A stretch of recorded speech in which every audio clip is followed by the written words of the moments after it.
All right. So after, oh yeah? Right there? Oh yeah, right there. All right. Come on, camera, focus. God, the glare is so bad in here. All right, so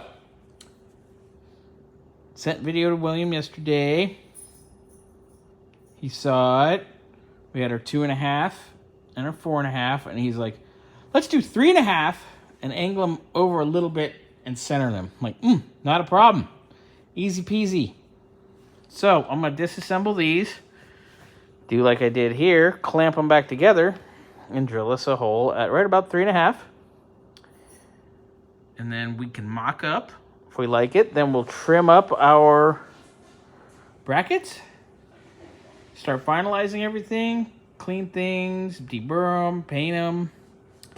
We can go from there. All right, we got our 3.5 holes done and in. I'll put these back under the car, do a little mocky, and then I'm gonna get a clip of that. I'll send this over to William, have him go yay, nay, and then see what he says. All right. So there we are. Oh, God. I get lost in the lack of lighting, of course.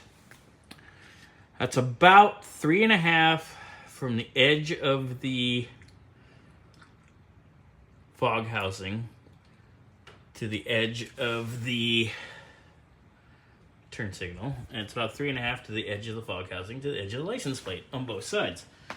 And it's 3.5 back on our bracket.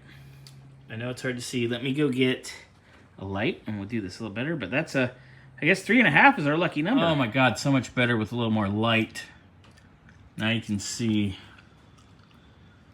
their location. They're not lined up perfectly, but it gives you the ballpark of how they're gonna be.